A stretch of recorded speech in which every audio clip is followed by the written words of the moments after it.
Saya Pendeta Iwan Lai. Kita dapati semua dipenuhi dengan berita penolakan terhadap Israel untuk mengambil bahagian dalam Piala Dunia usia 20. Kita juga ingin mendengar pendapat Bapak Bambang tentang penolakan ini. Terutama yang menolak ini dari pihak saudara sebelah kita.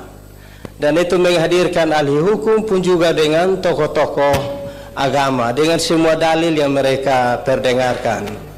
Komentar saya tentang keterlibatan pemain nasional Israel dalam perhelatan sepak bola dunia U20 yang diselenggarakan di Indonesia. Kita harus melihat dengan kepala dingin ya.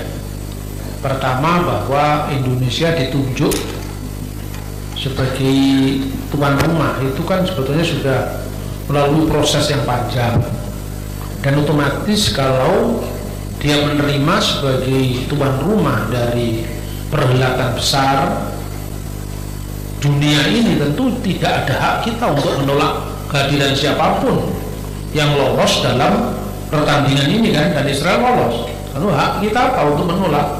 Kita hanya sebagai penyelenggara yang menentukan siapa yang berhak masuk dan tidak masuk, itu ya penyelenggara event organizer internasional, FIFA misalnya.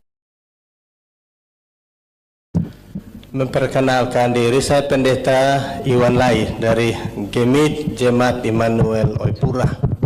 Mengikuti perkembangan beberapa hari atau minggu terakhir di Indonesia, hari-hari ini setiap kita buka televisi pun setiap media yang kita nonton itu, kita dapati semua dipenuhi dengan berita penolakan terhadap Israel untuk mengambil bahagian dalam Piala Dunia usia 20. Kapasitas Bapak Bambang sebagai seorang sejarawan, filolog, deontolog, kita juga ingin mendengar pendapat Bapak Bambang tentang penolakan ini. Terutama yang menolak ini dari pihak saudara sebelah kita. Dan itu menghadirkan ahli hukum pun juga dengan tokoh-tokoh agama dengan semua dalil yang mereka perdengarkan. Mohon pencerahan dan juga penjelasan kepada kita dinamika di balik penolakan ini. Terima kasih Bapak.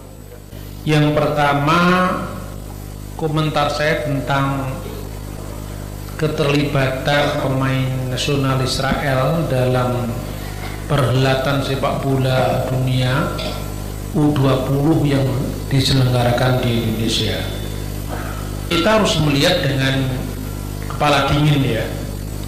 Pertama, bahwa Indonesia ditunjuk sebagai tuan rumah itu kan sebetulnya sudah melalui proses yang panjang, dan otomatis kalau dia menerima sebagai tuan rumah dari perhelatan besar dunia ini, tentu tidak ada hak kita untuk menolak kehadiran siapapun yang lolos dalam pertandingan ini kan, dan Israel lolos. Lalu hak kita apa untuk menolak? Kita hanya sebagai penyelenggara yang menentukan siapa yang berhak masuk dan tidak masuk, itu ya penyelenggara event organizer internasional, FIFA misalnya. Itu satu. Kedua, kalau penolakan itu alasannya karena politis,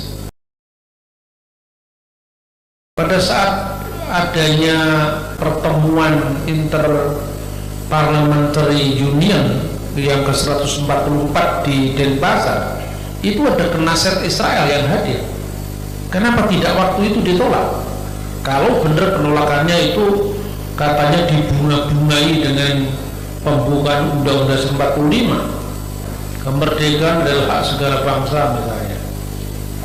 Kenapa Israel bisa diterima pada saat pertemuan di Bali beberapa saat lalu?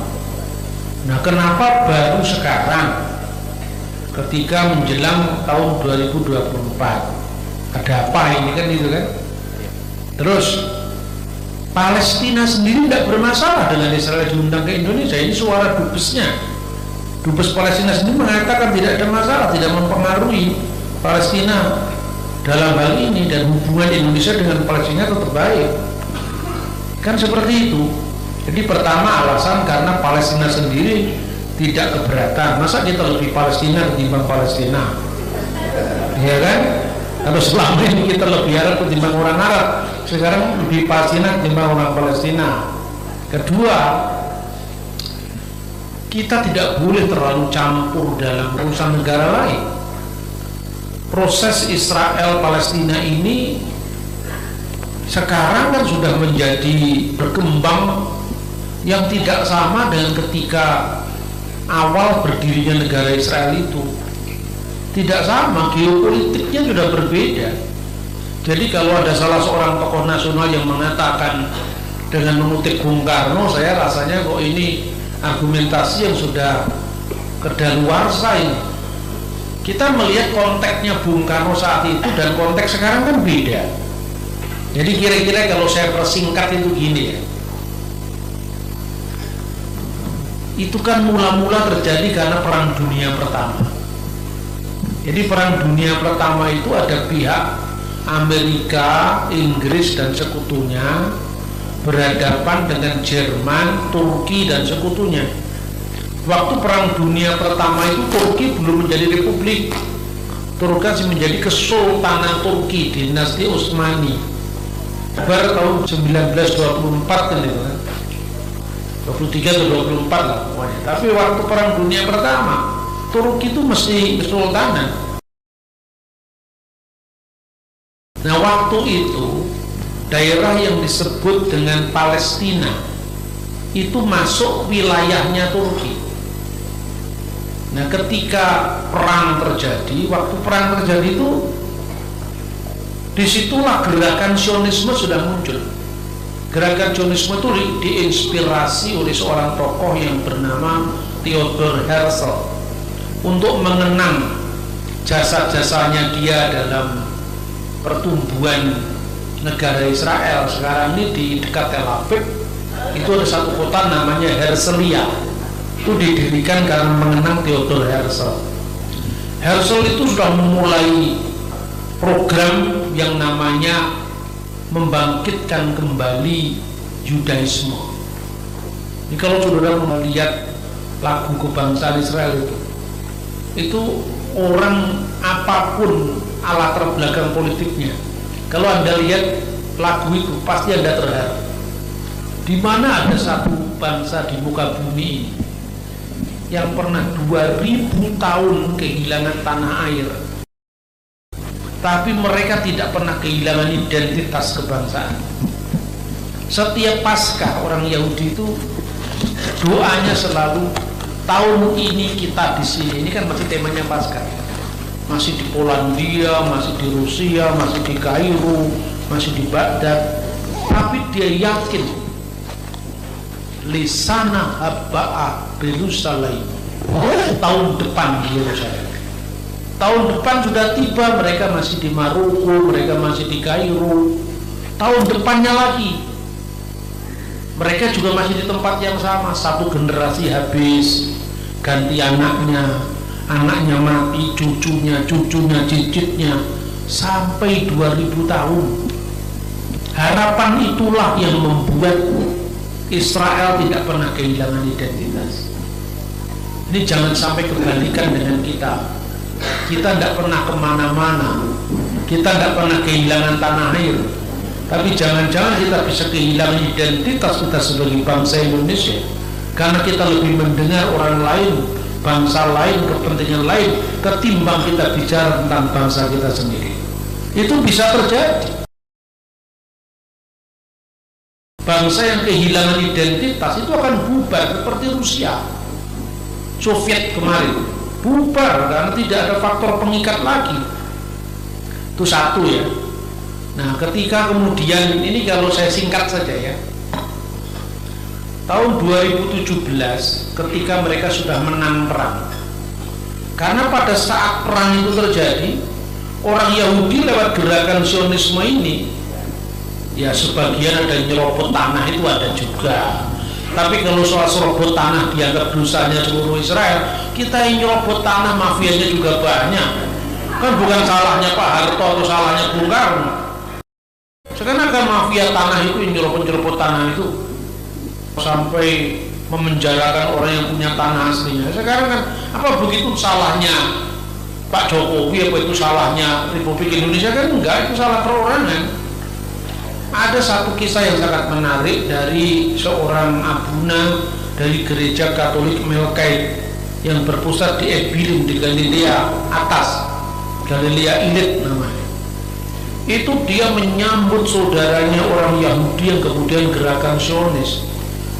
Disambut baik-baik, disembelihkan kambing, ternyata kebun anggurnya dirampas sampai dia kehilangan haknya sebagai pemilik aslinya karena keramah tamahannya dengan para pendatang yang notabene kaum Zionis.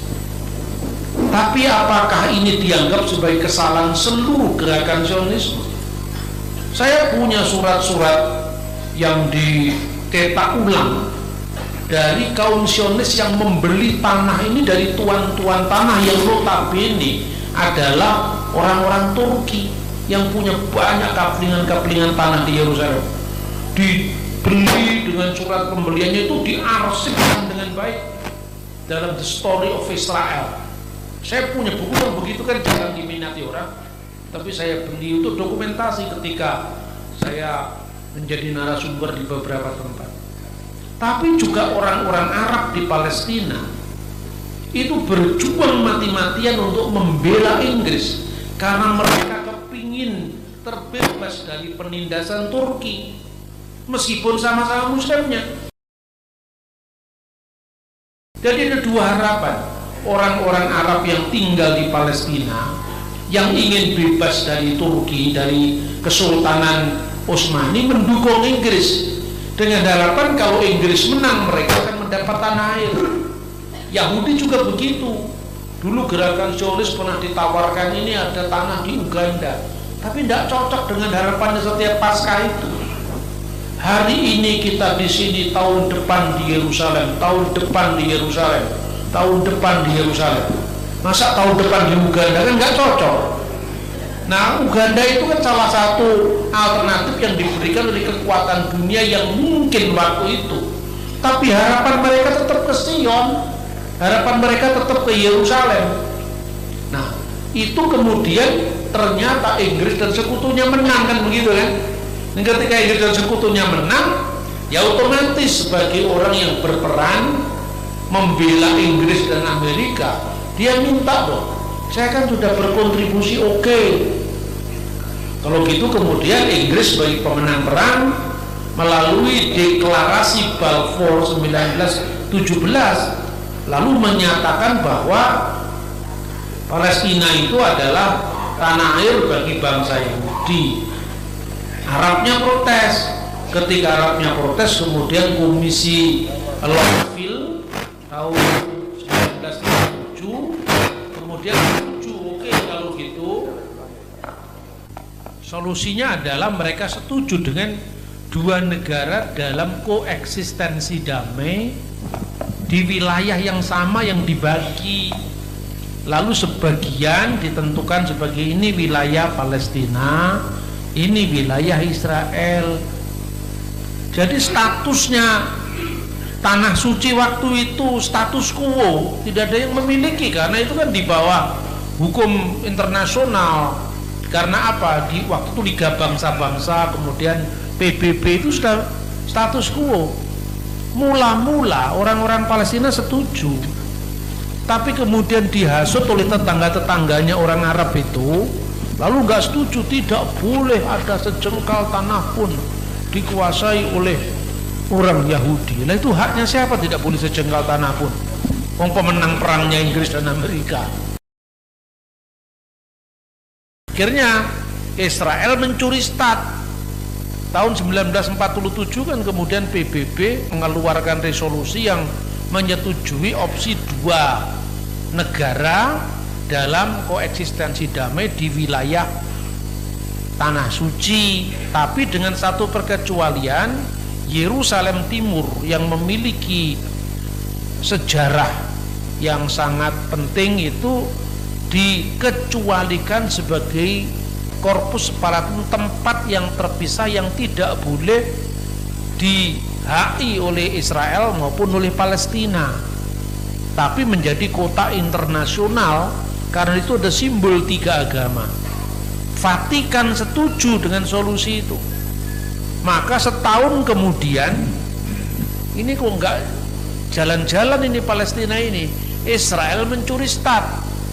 Mumpung statusnya Palestina itu status quo, maka ada dasarnya mulai dari deklarasi Balfour, kemudian Liga Bangsa-Bangsa, Komisi Lotfield, dan kemudian PBB setuju bahwa itu adalah dua negara berkoeksistensi damai. Ya sudah, kalau Palestina tidak mau, kita duluan saja. Nanti lama-lama sudah 2000 tahun kita nunggu tahun depan di Yerusalem, tahun depan mumpung sudah banyak di Yerusalem, sekarang aja proklamasi. Dia proklamasikan kemerdekaannya, marahlah negara-negara Arab ini, dukung Palestina, lalu terjadi perang kemerdekaan 1948, perang tahun 67, perang tahun 73, Yom Kippur. Ini situasi politik ini kan terus berubah.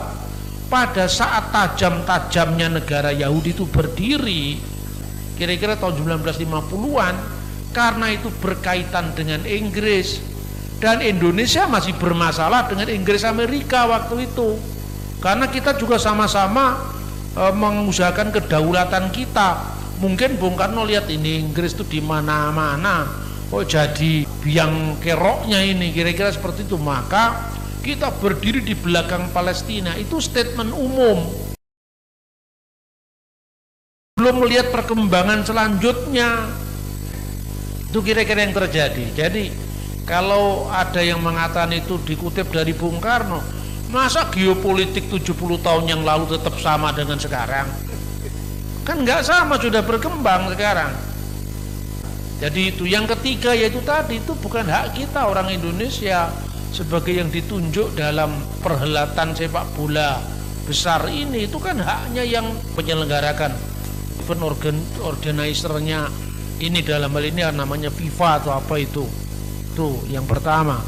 Dan yang kedua, untuk masuk ke dalam timnasnya negara masing-masing itu kan menang dulu. Nah, Israel menang, otomatis kan menang, kan boleh bertanding. Apa urusannya dengan boleh tidak mengibarkan bendera kebangsaan? Itu enggak ada urusannya. Ya otomatis kalau Anda sebagai orang Timor, kemudian Anda bangga dengan daerah kita, terus kemudian kita diberi kain apa itu secara khusus, itu kan kebanggaan kita, primordial kita. Ketika kita menjadi Indonesia, kekhasan Timur, kekhasan Minahasa, kekhususan Jawa, kekhususan Bali itu tidak hilang karena nasionalitas kita. Makanya Bhinneka Tunggal Ika. Kedaulatan kita sebagai bangsa itu tidak hilang karena komitmen kemanusiaan kita pada bangsa-bangsa lain.